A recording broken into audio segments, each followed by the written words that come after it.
Did you know that over 70% of people accept invitations from strangers if they come with a sense of exclusivity or promise of reward? It's human nature. Our curiosity often overpowers caution. But some invitations carry hidden motives, and the price of attending could be far greater than you'd ever expect. Welcome to the secret party, where exclusivity hides something far more sinister. Emma stared at the gilded envelope sitting on her kitchen counter, its edges shimmering under the soft glow of her overhead light. It had appeared in her mailbox 2 days ago with no return address, just her name written in delicate gold script across the front. She had almost thrown it away, assuming it was a wedding invitation, but curiosity got the better of her. She unfolded the card inside. Its weight was unusual, the paper thick and luxurious. The message was short but strangely enticing. You're cordially invited to a New Year's Eve like no other. Exclusivity guaranteed. Come alone or bring a friend. Address enclosed. RSVP not required. At first she thought it was a joke. Who sent invitations like this? But then Nick, her best friend, called, bubbling with excitement. Did you get one too? This is going to be insane, Em. A party like this? We can't miss it. Emma hesitated. Social events weren't her thing, especially not extravagant parties hosted by people she didn't know. Nick, we don't even know who these people are. What if it's a scam or what? Free champagne and fireworks? Come on, live a little, Nick interrupted. His confidence was unwavering, infectious. Against her better judgment, she agreed. But even as she hung up the phone, a gnawing unease settled in her chest. The driveway was long and lined with manicured hedges dusted in snow, the glow of the distant mansion casting soft shadows across the frosty ground. The building itself was enormous, a modern masterpiece of glass and steel that looked out of place in the otherwise quiet wooded area. This is insane, Nick said as he parked the car, his voice tinged with awe. I feel underdressed just looking at this place. Emma forced a smile, but said nothing. The mansion's windows glimmered like unblinking eyes, and the soft, ambient music drifting from inside seemed oddly muffled, like it wasn't meant to escape the house's walls. A valet appeared, dressed sharply in a black suit. He didn't smile, didn't speak, just extended his hand for the car keys. Nick handed them over without hesitation, while Emma hesitated, glancing back down the empty, snow-covered road. The interior was stunning. Warm, golden light spilled from chandeliers that hung like frozen waterfalls. The floors gleamed with the kind of polish only wealth could maintain. The guests were equally dazzling, each dressed to impress in sleek, expensive outfits that made Emma feel like an intruder in her simple black dress. Vincent, the host, appeared as if from nowhere. His suit was tailored to perfection and his smile was sharp enough to cut glass. Welcome, he said warmly. You must be Emma and Nick. We're thrilled you could join us.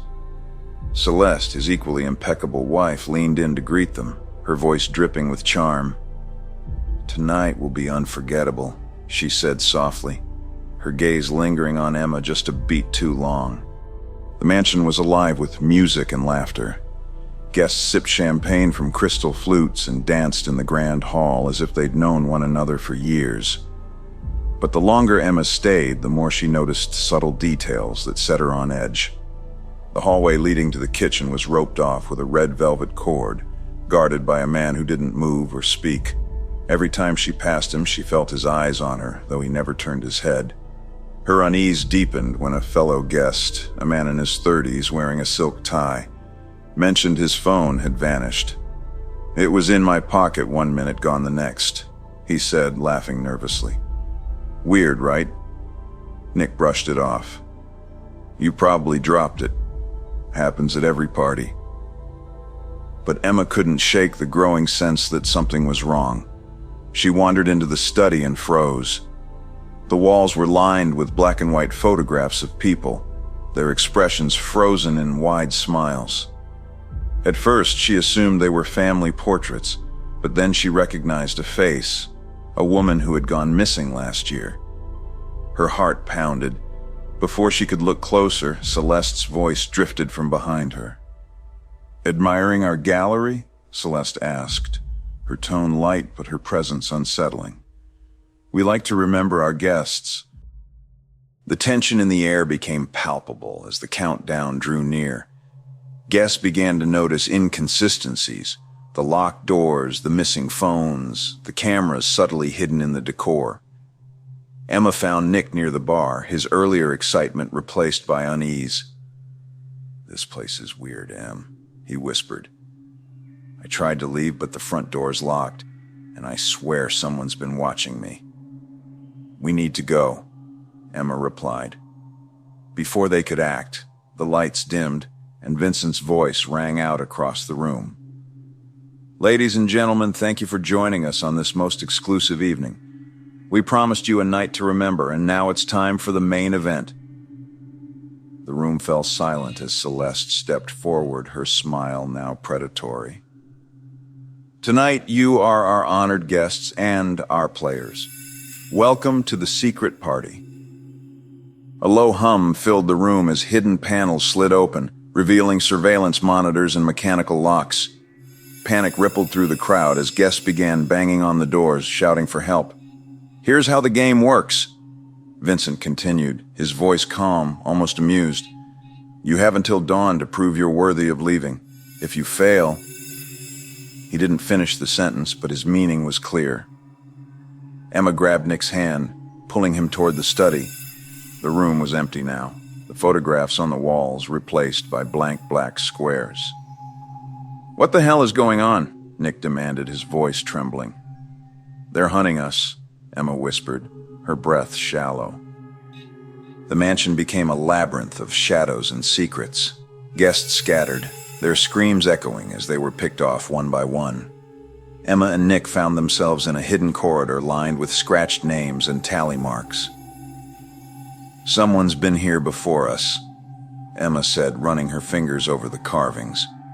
Nick's flashlight flickered, casting erratic beams of light. The sound of footsteps echoed from somewhere above them, slow and deliberate. "Move," Emma hissed, pulling him deeper into the corridor. The pair stumbled into a control room filled with screens displaying live footage of the other guests. One by one, they were being cornered and taken away. Vincent's voice crackled over the speakers. "You're giving quite the performance," he said, his laughter chilling. "They do this for fun," Emma realized, her stomach turning. "We're entertainment to them." Emma and Nick found the mechanism controlling the locks and managed to override it. As they fled into the snowy night, Emma glanced back. The mansion's lights flickered, revealing Vincent and Celeste watching from the doorway, their expressions unbroken. "You'll be back," Celeste whispered, her voice lingering in Emma's mind long after they escaped. Some invitations aren't meant to be accepted. Thank you for joining us for the secret party. If you enjoyed this chilling tale, don't forget to like, subscribe, and share, because the next story might be even closer to home.